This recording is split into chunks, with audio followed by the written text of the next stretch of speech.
Hi everyone, this is Iggy for Iggy's Toy Parade and Soldier Review. This is sort of an impromptu video. These figures that you see piled up like battle casualties are the last of the box, and I found them on the floor behind the box, and I thought, well, I'd share these with you. But since I've already shown you these previously, I thought what I would do is talk a little bit about some uniform details about these figures. And the first one up is the Tommy Atkins, and he was, oh, my glasses are all smudged up. What was I saying, guys? Oh, Tommy Atkins, and he's in the P-37 uniform. He's one of those ultimate soldiers that was on a blister card. And they didn't come with much, no web gear or any other accoutrements other than a helmet and a rifle. However, this figure has a little bit different helmet than the previous figure that I showed you, and we'll compare the two. This one I bought at a Joe show, and it's made of metal. The chin strap is totally accurate, as is the liner. Now let me show you a Ultimate Soldier helmet. What I do with them? Oh God! Oh, there it is. Okay, and you can see it has no liner. The net is molded with the shell, and it is dry brush to make it look raised. Well, it actually is raised to the touch, but it's molded that way. It's got a plastic chin strap. For what it is, this is pretty cool. It's a nice detailed item. However, this really is awesome. It's made of, like I said, it's made of metal, and it's got some weight to it. And I think that's pretty cool. I remember buying a couple of them at the show. Okay, so let's look at this guy here. You see, allegedly, he's wearing the pattern 37 tropical uniform. You see that? And I have a pair of shorts here. You can see the difference here. Open this up.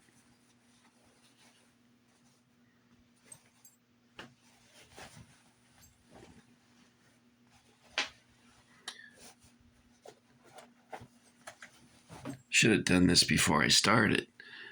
Okay. And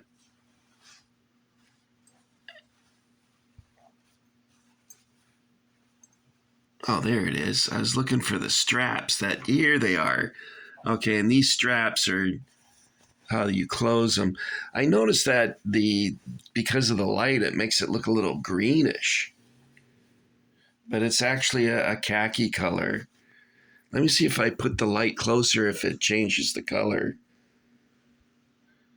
No, it still looks sort of green, but it's actually a khaki color. Now, these are pretty big, and I put them on, and they didn't fit. Iggy is, unfortunately, not in shape to be a soldier anymore. My reenacting days are over. I also have a shirt. I'm trying careful not to turn off the camera. And here's the shirt. And on the epaulets, they would put their division patch or whatever it was on there. And this is the shirt. This is also quite large, and it did not fit. But you can see it's a different color than this and this. The shorts are, oh, sorry, I got shadow fingers.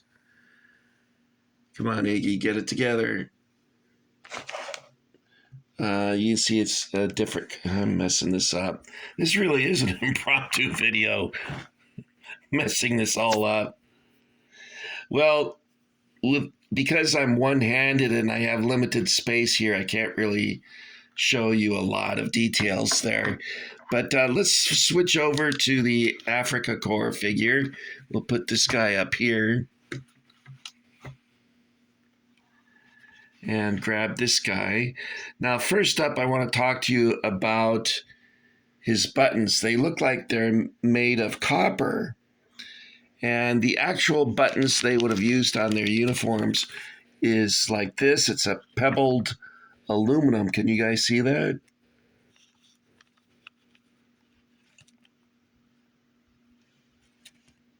I guess not too clearly. And he's got an Africa Corps cuff title that you see here.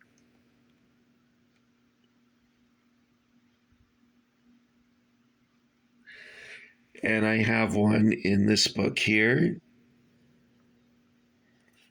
This one right here. Now, if you're interested in the Africa Corps German side of things, this book here is excellent. It's well illustrated. It's written by a New Zealander, and he has a huge collection of Africa Corps memorabilia and relics. Now, next I wanted to show you the boots that you can see here. And this is the style of boot that they put on here. You can see that. These boots are very well done. I like these also. And I used to have a pair of these, and I sold them on eBay for, I think, $175. But I think I paid $275 because I got into a bidding war. And all I needed was the boots to complete a Africa Corps uniform that I had assembled. I had the rifle, I had all the web gear, I had everything. And I only needed the boots.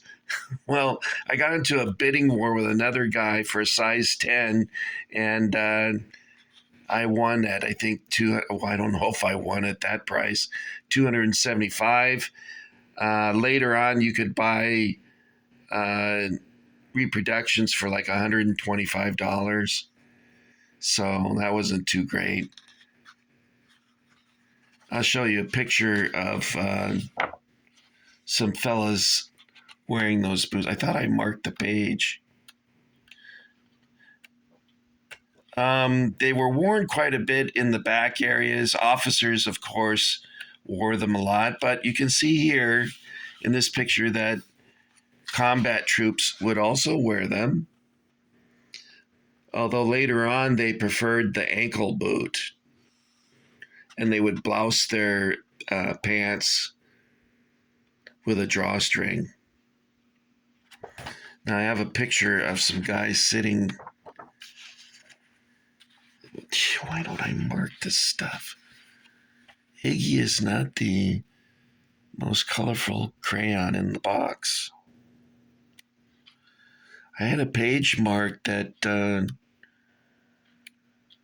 Now look at I want to show you this guy. Now here's a veteran right there. Look at this guy. He's wearing.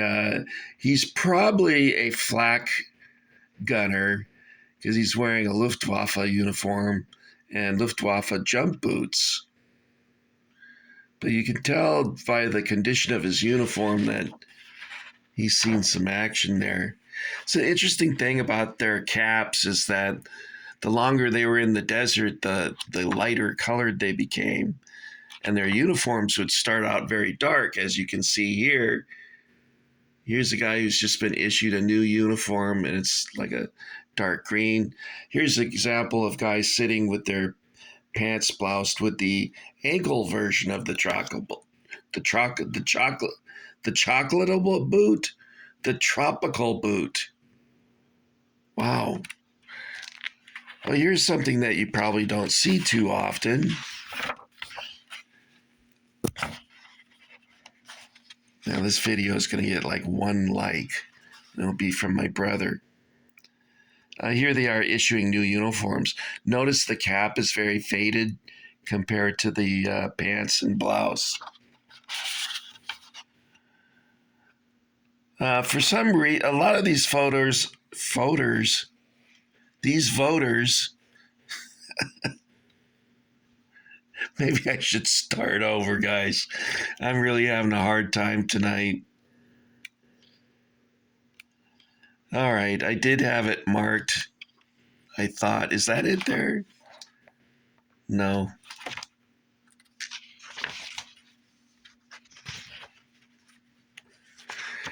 It's kind of interesting some of the stuff they found in the prisoners' pockets, like folded up magazines and letters and playing cards, prophylactics. God, where would you use a prophylactic? Maybe in Tripoli or something.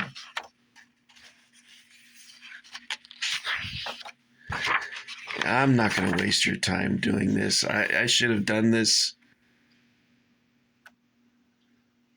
Here's more troops, combat troops wearing the high boot. But what I want to talk to you next is the field cap, and we'll talk a little bit about his uniform. Now, here's a sample of Africa Corps uniforms, and you see here this one is a almost a mint green, and this one is the sort of a reed green, light green, mossy green. I'm not sure. This is what color my Africa Corps coat is. And you see compared that this looks like the Luftwaffe coat in color, which you can see here. And here's the more typical color that they were issued, this one here. And as they were in the field, it would become lighter in color. Now I want to show you the cap, because the cap that they provided with the Ultimate Soldier figure is really quite good, considering, you know, the figure. So here's some samples. Like these up here are for officers. You can tell that because they have this aluminum wire trim, whereas a regular enlisted man doesn't have that. You see they're all different colors. So like, for instance, here's one that's probably newer. It says in the notes here that this was a cap typical of the ones issued at El Alamein. And they had a red lining, which you can see here.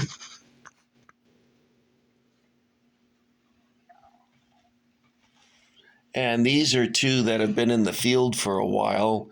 So these are the same, but you can see that, one's an officer's cap, but they were originally the same color, and due to the length of time in some, you know what, guys, I think there's something wrong with me mentally, because I can't seem to talk. This is an enlisted men's cap. They're originally the same color, and now you can see, depending on length of time in being exposed to sunlight, this one's a great deal lighter in color.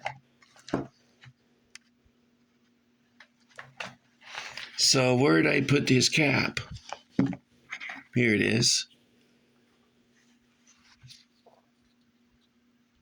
Let's see if I can get closer to the light.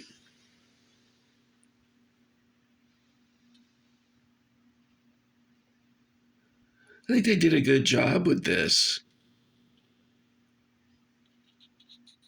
And it fits on the figure quite well, too. You see that? That's really good. Anyway, this was an impromptu video, if you hadn't guessed from all my bumbling and stumbling. This is somewhat similar.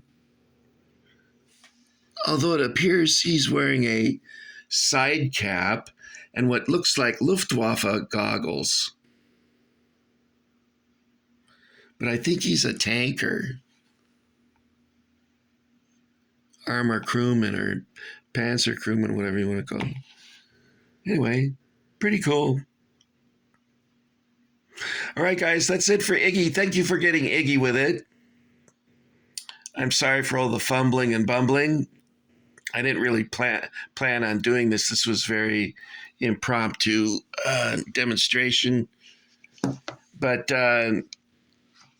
thanks for your patience. And if you haven't subscribed, why not hit the subscribe button and become a member of the Iggy Army? And you can see more videos of me stumbling, forgetting what I'm talking about, and mispronouncing words. I'm actually pretty good. Sometimes it's funny what comes out instead of the word I'm looking for. But anyway, thanks for coming along, guys, and I'll see you in 2 or 3 weeks. Bye.